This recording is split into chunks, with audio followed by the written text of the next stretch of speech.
మూర్తికి. భగవద్బంధులారా, ఇది చాలా చారిత్రాత్మకమైన ఘట్టం, ప్రతిష్టాత్మకమైన సన్నివేశం.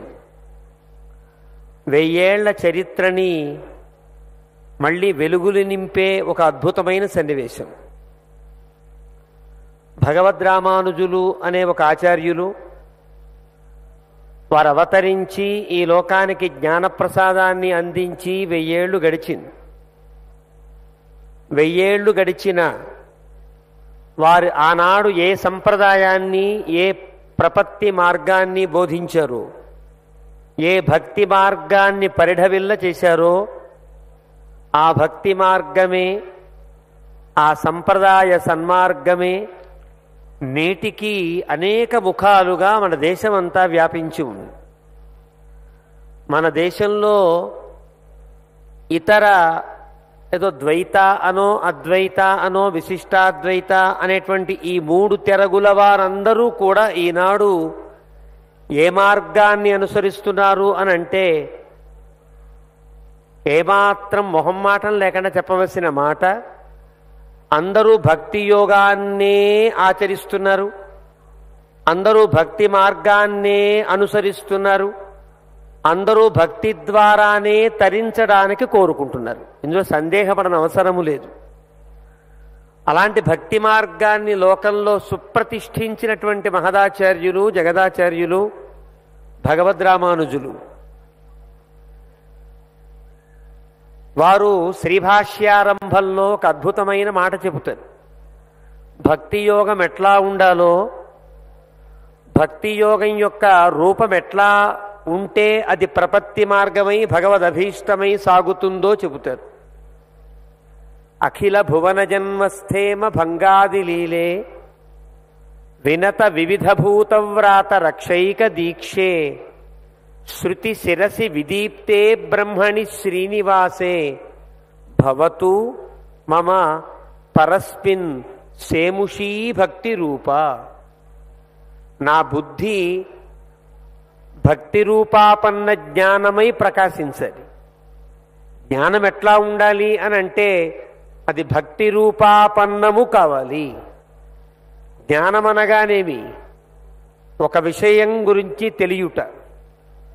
ఒక వ్యక్తి గురించి తెలిసిందనుకోండి, సామాన్యంగా ఒక వ్యక్తి మన ఎదుట పడినప్పుడు ఆ వ్యక్తితో మనకి బంధం ఉన్నది అని తెలిస్తే కనుక, అబ్బో ఇతను నావాడు, ఇతనికి నాకు సంబంధించిన వాడు, నేను ఇతనికి చెందినవాడిని, ఇతనికి నాకు బంధుత ఉన్నది అని కనుక అభిప్రాయపడితే ఆ బంధువు పట్ల అతడు చాలా ప్రేమగా ప్రవర్తిస్తాడు.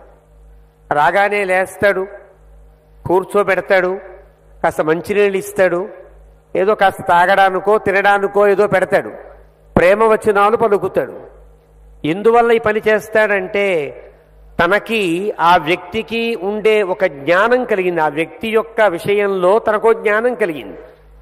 ఆ జ్ఞానం ఏమి అంటే ఇతను నాకు దగ్గరవాడు, లేదా నాకు హితైషి, లేదా నాకు శ్రేయోభిలాషి, లేదా నాకు ఇతను గురుస్థానీయుడు, ఏదో ఒక బంధం కలిగినప్పుడు ఆ బంధం ఎప్పుడూ కూడా మాటలతో ఆగేది కాదు, తెలుసుకుంటే తీరేది కాదు. తెలిసిన జ్ఞానము తెలియకుండా ఆచరణలోకి ప్రవర్తిస్తుంది. వికసించిన పుష్పం తన పరిమళాన్ని దాచుకోకుండా వెదజల్లినట్లుగానే ఒక జ్ఞానం కలిగితే ఆ జ్ఞానం కర్మాత్మకంగా పర్యవసిస్తుంది. ఇది వాస్తవం. నిష్క్రియుడై నిష్కర్మతో ఎవరూ ఉండలేరు. నహి కశ్చిత్ క్షణమపి జాతు తిష్టతి అకర్మకృత్. భగవద్గీతలో పరమాత్మ చెబుతాడు, ఒక క్షణకాలం కూడా ఎవరు ఏ పని చేయకుండా ఎలా ఉండగలుగుతారు? కూర్చుంటాడు, అదొక పని, పడుకుంటాడు, అదొక పని, లేదా మరొకటి చేస్తుంటాడు. ఏ పని చేయకుండా క్షణకాలం కూడా ఏ మనిషి ఉండలేడు కదా. పని చేయకుండా ఏ మనిషి, ఏ జీవి ఉండలేదే. ఆ పని జ్ఞానంతో చేసినప్పుడు అది భక్తి రూపాపన్న జ్ఞానం అవుతుంది. ఒక పని దాని తాలూకు విజ్ఞానం తెలిసినప్పుడు, దాని యొక్క వివరం తెలిసినప్పుడు ఆ చేసే పనిలో ఒక నైపుణ్యము, ఒక చాకచక్యము, ఒక వైశిష్ట్యము ఉంటాయి. కాబట్టి జ్ఞానం ఎప్పుడూ కూడా కర్మానుగుణంగా ప్రవర్తిస్తే ఆ జ్ఞానం ఫలించింది అని లెక్క.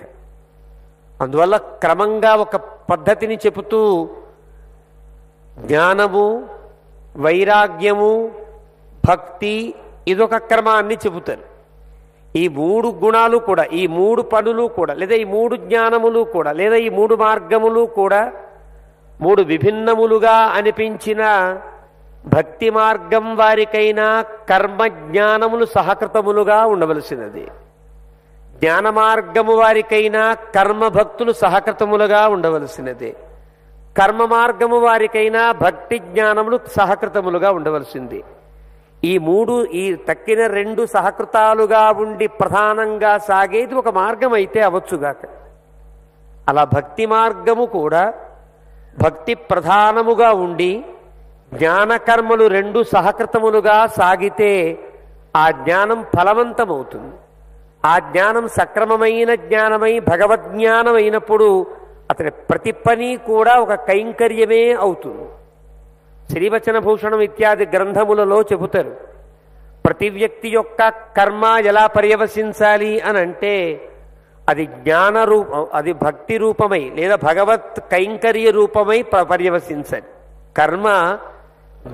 కర్మ కైంకర్యత్తిలే పుహుం అని అంటారు. కర్మ ఎప్పుడు కైంకర్యంలోకి ఫలించాలి, కైంకర్యమే కర్మ కావాలి. చేసే ప్రతి పని అది కైంకర్య రూపంగా భాసిల్లాలి అని అంటే ఈ జ్ఞానాన్ని కలిగించడం కోసం ఒక తాత్వికమైనటువంటి సిద్ధాంతం అవసరం. సిద్ధాంతం కొత్తగా అవసరం కాదు. భగవద్గీతలో గీతాభాష్యాన్ని మనం చూచిన, లేదా భగవద్గీతలో భగవంతుడి యొక్క అభిప్రాయాన్ని మనం గమనించిన, లేదా పురాణములలో ఉండేటువంటి తత్వాన్ని నిరూపించేటప్పుడు మహర్షులు చెప్పినటువంటి మార్గాన్ని చూచినా కూడా ఇదే కనిపిస్తుంది. కాబట్టి ఏ పని అయినా ప్రతి పని యజ్ఞముగా భావించుట అనేదే వేదము చెప్పిన. వేదం ఎలా ప్రవర్తించింది అంటే వేదాహి యజ్ఞార్థం అభిప్రవృత్తాః, ఇది శాస్త్రం చెబుతోంది. ఏ వేదమైనా వేదం ఆవిర్భవించింది అంటే దేనికోసం అంటే యజ్ఞము కొరకు ఆవిర్భవించింది. అయితే యజ్ఞానికి నాకు సంబంధం ఏమి? యజ్ఞం చేసేవాళ్ళు ఎవరో వేదం చదువుకున్న వాళ్ళు, ఒక జాతీయులో లేకపోతే ఒక వర్గం వాళ్ళు అయితే కనుక సామాన్యుడికి వేదం వల్ల ప్రయోజనమేమి? వేదం కనుక యజ్ఞం కోసమే ఆవిర్భవిస్తే ఆ యజ్ఞం ఇతరుల కోసమే, ఒక వర్గం వారి కోసమే ఉంటే వేదం అందరికీ సంబంధించింది ఎలా అవుతుంది? కాదు. యజ్ఞమనగానేమి అని తెలుసుకుంటే తప్ప ఆ పదానికి కానీ ఆ భావానికి కానీ అర్థం మనకు తెలియదు. యజ్ఞమనగానేమి అంటే నా జీవనంతో పాటు నా తోడుగా ఉండేటువంటి జీవరాశులకు కూడా నేను మేలు చేయగలిగి ఉండి ఆ మేలు కూడా అది భగవంతుని సేవగా భావించగలిగేటట్లుగా ఉంటే దానికి యజ్ఞము అని పేరు. నేను ఇంట్లో ఏదైనా వంట చేసుకున్నా అది యజ్ఞమే.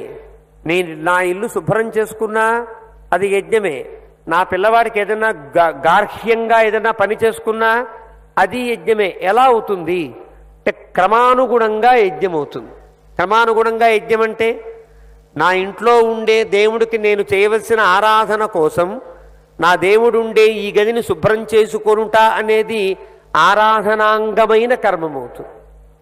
ఇలాగా ఇది ఒక సిద్ధాంతీకరించడం కోసం యజ్ఞం అనేది మన జీవనం అయినప్పుడు మనం చేసే ప్రతి పని యజ్ఞము కావలసినప్పుడు ఆ యజ్ఞమును ఎట్లా భావించాలో, ఎలా ఆచరిస్తే అది యజ్ఞమవుతుందో చెప్పడమే వేదం యొక్క తాత్పర్యం. కాబట్టి వేదమంతా కూడా అందరి కోసం ఏర్పడినది, అందరం తరించడం కోసం ఏర్పడినది అని యజ్ఞమనగా దేవపూజ అని చెప్పారు.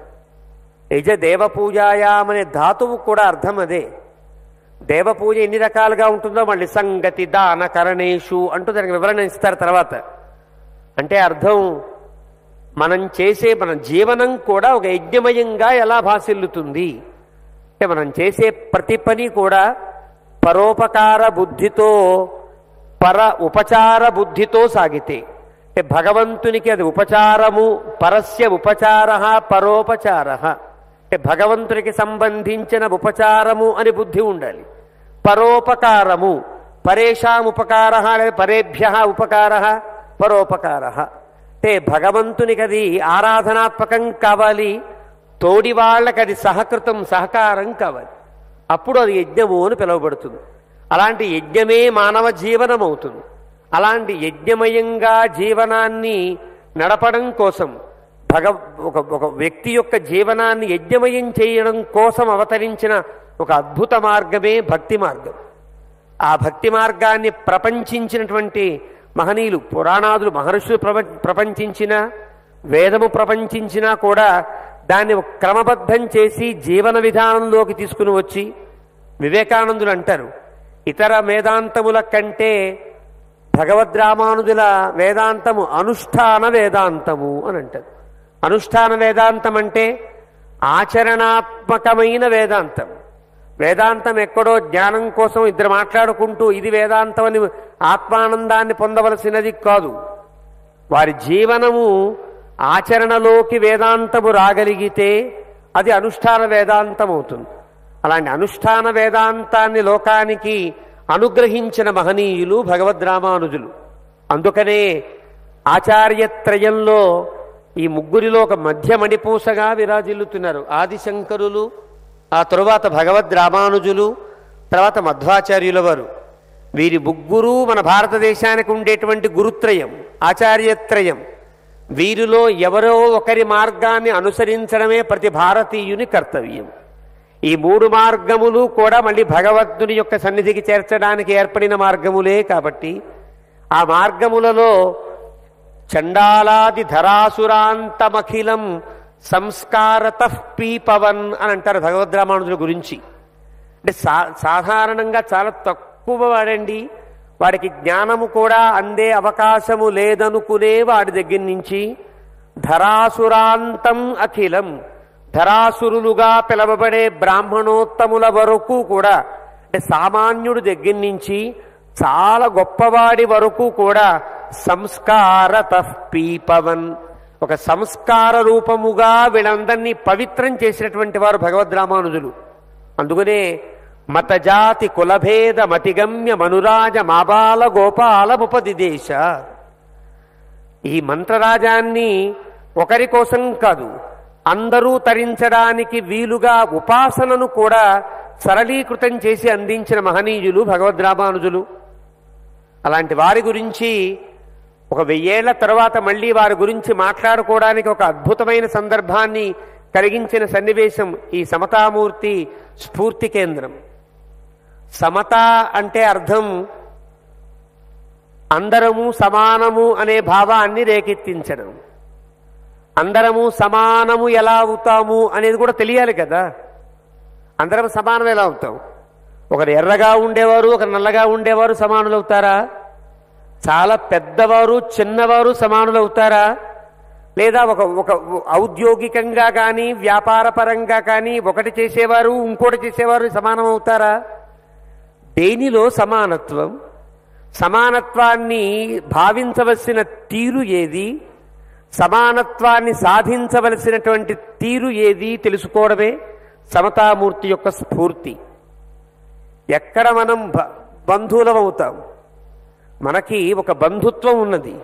మనందరికి కూడా శారీరకంగా కానీ పుట్టుకతో కానీ బంధుత్వం ఉండే అవకాశం అందరికీ ఉండదు. మనకు తెలుసు కదా, కొన్ని పద్ధతులు ఉన్నాయి.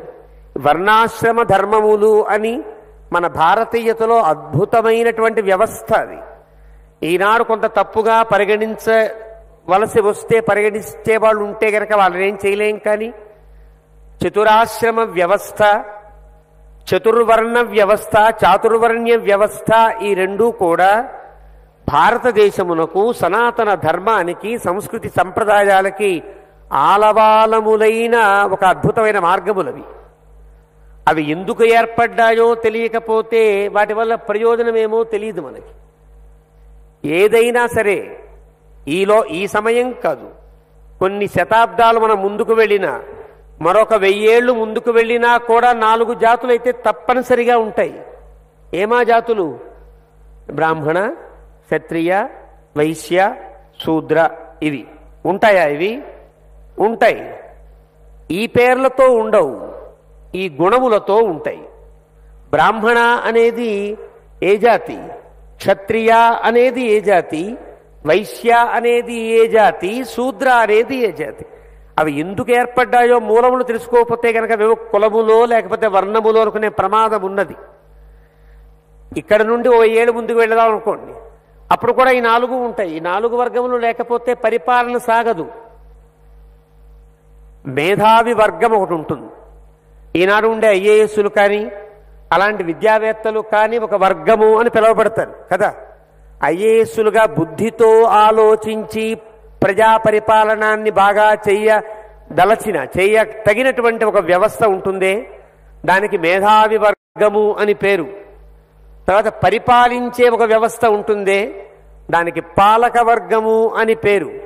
ఒక చోట దొరికే వస్తువుని దొరకని చోట అందించి ఆ దొరికే చోట వస్తువుని దొరకని చోట పంచిపెట్టే ఒక వర్గం ఉంటుందే, దానికి వ్యాపార వర్గము అని పేరు. ఇలా ఈ 3 వర్గములకు యథోచితంగా శారీరకంగా కష్టపడి సహకరించే వర్గం ఒకటి ఉంటుందే, దానికి కార్మిక వర్గము అని పేరు.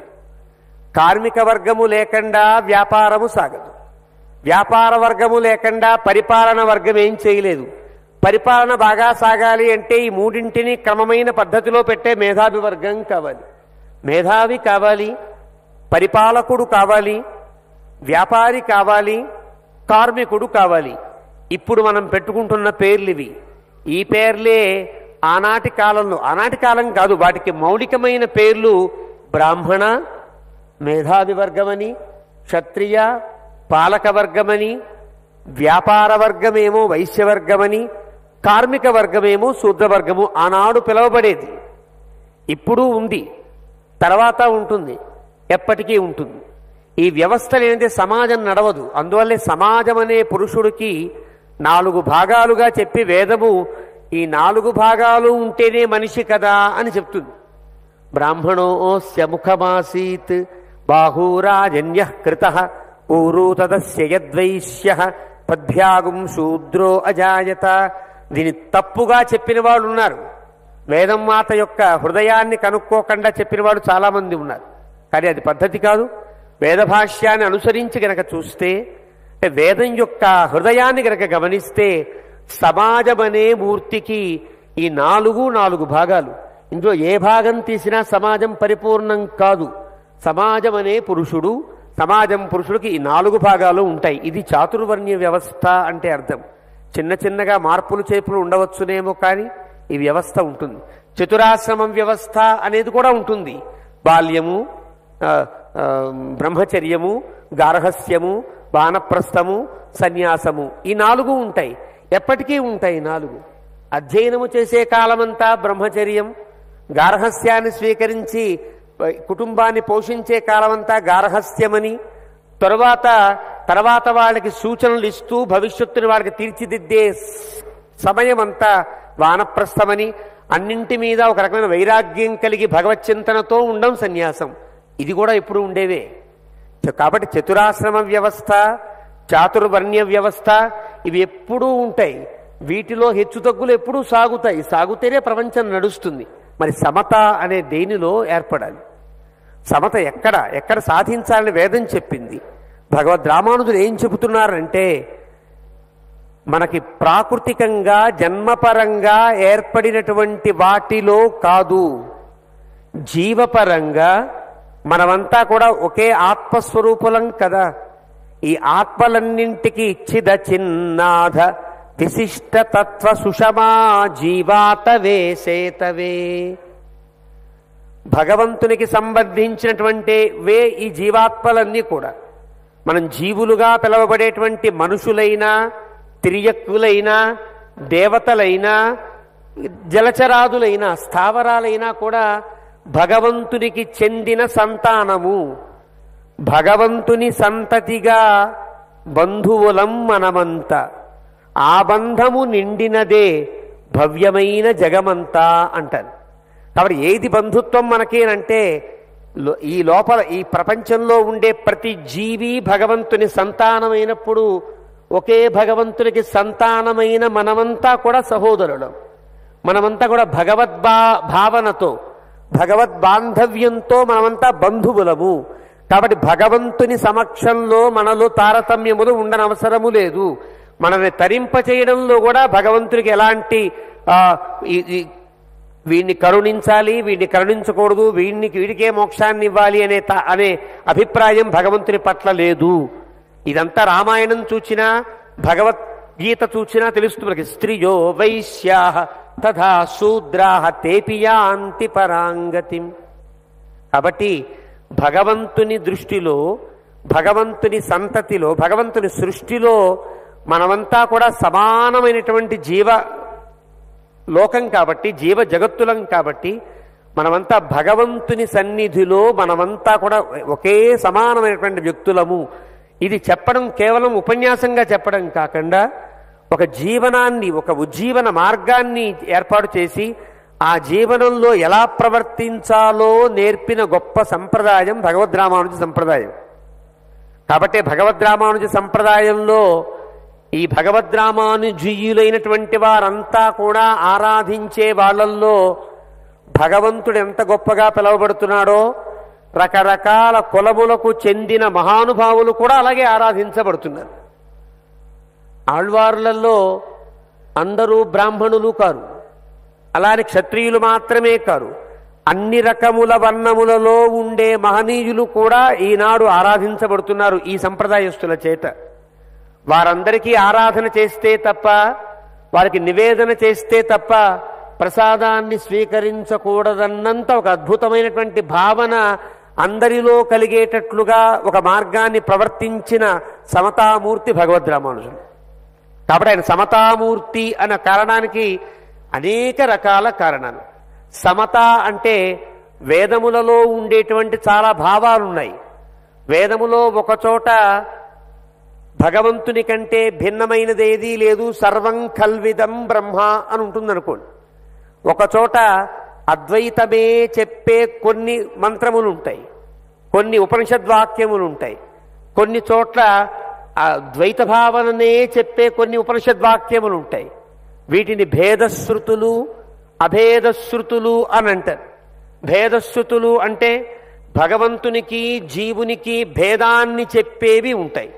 ద్వాసు పర్ణౌ సయుజౌ సఖాయౌ సమానం వృక్షం పరీషస్వజాతే తయోరన్యః పిప్పాలం స్వాద్వత్యనశ్నన్నన్యో అభిచాకశీతి. వేదం చెబుతోంది ఒకే చెట్టు మీద, ఒక పిప్పలాద వృక్షం మీద రెండు పక్షులున్నాయి. ఎలా ఉన్నాయి? ద్వా సుపర్ణౌ సయుజౌ సఖాయౌ. సమానమైన రూపములు కలిగి, సమానమైనటువంటి ఒక రెక్కలు కలిగి, స్నేహితులుగా ఉండేటట్లుగా ఉండే రెండు పక్షులు ఒకే చెట్టు కొమ్మ మీద ఉన్నాయి. ఆ ఉన్నటువంటి రెండు పక్షులలో ఒక పక్షి అక్కడ ఉండే పిప్పల ఫలాలను తింటూ స్వాదు అత్తి ఫలాల్ని అనుభవిస్తోంది. రెండవ పక్షి అభిచాకశీతి అంటుంది. అంటే అర్థం, మనలో ఉండే జీవుడు, జీవునిలో ఉండే అంతరాత్మగా ఉండే భగవంతుడు, భగవంతుడనే భగవంతుడు, అంతర్యామిగా ఉండే భగవంతుడు, జీవుడు అనే ఈ ఆత్మ రెండు శరీరం అనే చెట్టు మీదే ఉన్నప్పటికీ కూడా, రెండు ఒకలాగే ఉన్నప్పటికీ కూడా రెండు విడివిడిగానే ఉంటున్నాయి. ఒకటి ఫలాస్వాదన చేస్తూ ఫలాన్ని అనుభవిస్తోంది, ఇంకోటి అభిచాకశీతి, ఏమాత్రం ఫలసంగరహితంగా ఉంటుంది అనే భావన ద్వైత భావనకు సంబంధించినది. కొన్ని భావనలు అహం బ్రహ్మాస్మి లాంటి ఉపనిషద్వాక్యములు అద్వైత భావనను చెబుతాయి. ఈ ద్వైత భావన చెప్పే మంత్రములే నాకు కావాలి, అద్వైత భావనలు అక్కర్లేదనుకుంటే, ఒక వేదమంత్రాన్ని పక్కకి పెట్టి నాకు ఈ వేదమంత్రం చాలు అనుకుంటే తప్పు కదా.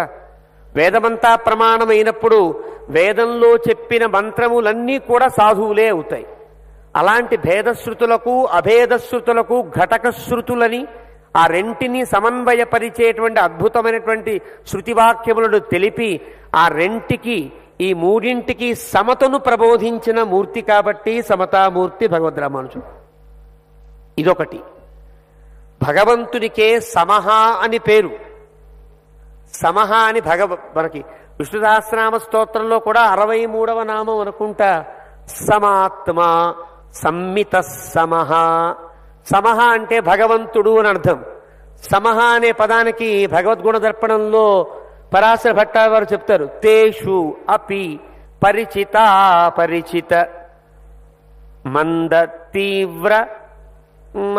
తీవ్ర సవేగి తత్వాది ఆదిషు గౌరవ సమహ అని ఒక వ్యాఖ్యానం చేస్తారు. అంటే అర్థం భగవంతుడు సముడు అంటే మందులైనా జ్ఞానులైనా అంటే మంచివారైనా చెడ్డవారైనా నమే ద్వేష్యోస్తి న ప్రియ అని భగవంతుడు చెప్పినట్లుగా అందరి యందు వారి కర్మానుగుణమైన ఫలాన్నే వారికి అందించే ఒక ఉద్దేశ్యంతో సముడై ఉంటాడు భగవంతుడు. కాబట్టి సమహ అని పేరు భగవంతుడికి. ఆ భగవంతుని యొక్క తత్వాన్ని చెప్పిన మూర్తి కాబట్టి సమతామూర్తి భగవద్ రామానుజుడు. సమహ అంటే భగవంతుడు, తా అంటే అతనికి సంబంధించిన జ్ఞానము, దాన్ని లోకానికి అద్భుతంగా చెప్పిన వ్యక్తి. ఇదొక అర్థం. మరొక అర్థం ఉంది, అద్భుతమైన అర్థాన్ని మన పెద్దలు చెప్పారు. మా అంటే లక్ష్మీదేవి అని అర్థం. ఉమయా సహిత సోమః అంటే పరమశివుడు. ఉమాదేవితో కూడుకున్నవాడు సోమః. స ఉమః సోమః. ఉమయా సహిత సోమః. ఇప్పుడు మా అంటే లక్ష్మీదేవి, మయా సహిత సమః. సమః అంటే అర్థం లక్ష్మీతో లక్ష్మీ విశిష్టుడైన నారాయణుడు అని అర్థం. సమః అంటే లక్ష్మీనాథుడు అని అర్థం.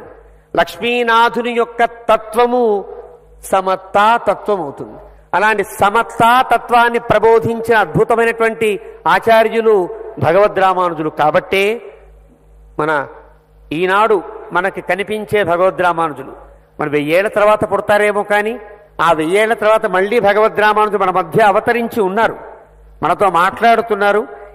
ఈ సన్నివేశానికి, ఈ మహోత్సవానికి ఒక మూలభూతోత్ర యజ్ఞే జీయాత్ జయించుగాక, జీయాత్ సాకేత పుర్యాం. ఈ దివ్య సాకేతము యందు జీయాత్ సాకేత పుర్యాం యతిపతి సమతామూర్తిరత్యంత భోగ్యా. ఈ దివ్య సాకేతంలో అత్యంత భోగ్యమైన సమతామూర్తి భగవద్ రామానుజ సమతామూర్తి జయించుగాక. జీయాత్ తస్యాహ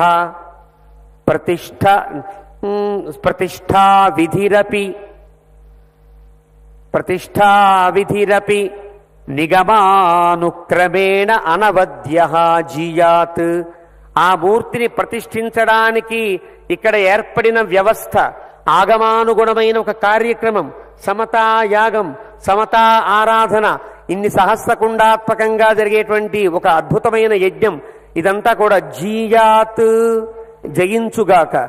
జీయాత్ నారాయణాఖ్యా విదిత యమివరః మూలభూతోత్రయాగే. జీయాత్ ఇంత అద్భుతమైన సమారోహానికి మూలభూతులైనటువంటి భగవంతుని యొక్క అంశగా లేదా భగవద్ రామానుజుల అపరావతారంగా ఉండే శ్రీమన్నారాయణాఖ్యా విదిత యతివరః చిన్నజీయర్ స్వామి వారు జీయాత్ జయించుగాక. ఇంత అద్భుతమైన సమారోహం మళ్ళీ 1000 ఏళ్ల తరువాత ఎంత అదృష్టవంతులం అంటే మన ఆచార్యత్రయంలో ఆదిశంకరులు, భగవద్ రామానుజులు, మధ్వాచార్య స్వామి ఇలా ముగ్గురు ఉంటే ఆదిశంకరుల సహస్రాబ్ది కాలంలో మనం లేం. ఏం జరిగిందో మనకు నిజంగా తెలియదు కదా, ఎలా చేశారో తెలియదు. మధ్వాచార్య స్వామి వారి యొక్క సహస్రాబ్ది తర్వాత అది ఎంత అద్భుతంగా చేస్తారో, చెయ్యాలో, చేయగలుగుతుందో తెలియదు మనకి. కానీ మన అందరి అదృష్టం కొద్దీ ఇది కేవలం భక్తి మార్గాన్ని అనుసరించే వారికి మాత్రమే సహస్రాబ్ది సమారోహం కాదు. ఆచార్యత్రయాన్ని మనకి శిరస్సు మీద ధరించిన ఈ భారతీయ సంస్కృతి సంప్రదాయాలకు చెందిన ప్రతి ఒక్కరూ కూడా ఈ భగవద్ రామానుజ సహస్రాబ్ది సమారోహంలో పాల్గొనుట అత్యంతమైనటువంటి ఆవశ్యకమైనటువంటి పని. ఇక్కడ అందరిది ఈ సమారోహం కేవలం వైష్ణవ సంప్రదాయస్తులది మాత్రం అనుకుంటే పొరపాటని ఈ తత్వం తెలియజేయడం కోసమే మన రామానుజ అవతారులైనటువంటి చిన్నజీయర్ స్వామి వారు ధర్మాచార్య సదస్సు పెట్టి ఇక్కడికి అన్ని ప్రాంతములలో ఉండే అన్ని సంప్రదాయముల పీఠాధిపతులను పిలిచారు. కాపాలికులను పిలిచారు, మండలాధీశ్వరులను పిలిచారు, శైవులను పిలిచారు, అద్వైత సంప్రదాయస్తుల్ని పిలిచారు, మాధ్వపీఠాలను పిలిచారు, శాక్తేయుల్ని పిలిచారు, వైష్ణవుల్ని పిలిచారు. అన్ని సంప్రదాయాల వారు ఒక దగ్గర కూర్చుని మన ప్రాచీన సనాతన ధర్మాన్ని ఎలా పటిష్టం చెయ్యాలో ఆలోచిస్తున్నారంటే ఇది కదా నిజంగా సమతామూర్తి సమారోహం అంటే. అందుకని భగవద్రామానుజుల యొక్క ఆ స్ఫూర్తిని నింపేటట్లుగా ఈ యజ్ఞాన్ని సంకల్పించి యజ్ఞానికి సాకారం చుట్టి సుప్రతిష్ఠితం చేస్తున్నటువంటి చిన్నజీరి స్వామి వారి యొక్క శ్రీపాదాల సన్నిధిలో ఎంత కృతజ్ఞతాభావంతో ఉన్నా ఈ జీవితాంతం ప్రతిరోజు ధన్యవాదాలు ధన్యవాదాలు ధన్యవాదాలను చెబుతున్నా చాలనంత కృతజ్ఞతాభావం ప్రకటించవలసినటువంటి స్థితి ఇది.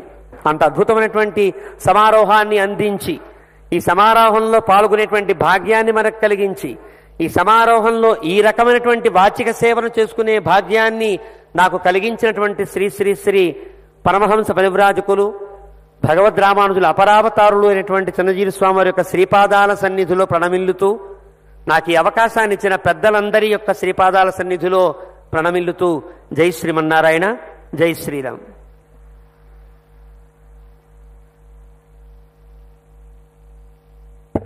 హృదయపూర్వక ధన్యవాదాలు స్వామి.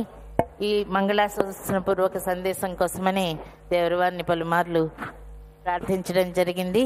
ధన్యవాదపూర్వకంగా స్వామివారి ప్రతినిధిగా శ్రీమాన్ కిరణ్ వంగళ గారు, మన అమెరికా విటి సేవ ప్రెసిడెంట్, వారిని శ్రీమాన్ మురళీ కృష్ణమాచార్య స్వామివారిని సత్కరించవలసిందిగా కోరుతున్నాం. స్వీకరించవలసిందిగా స్వామివారిని కోరుతున్నాం.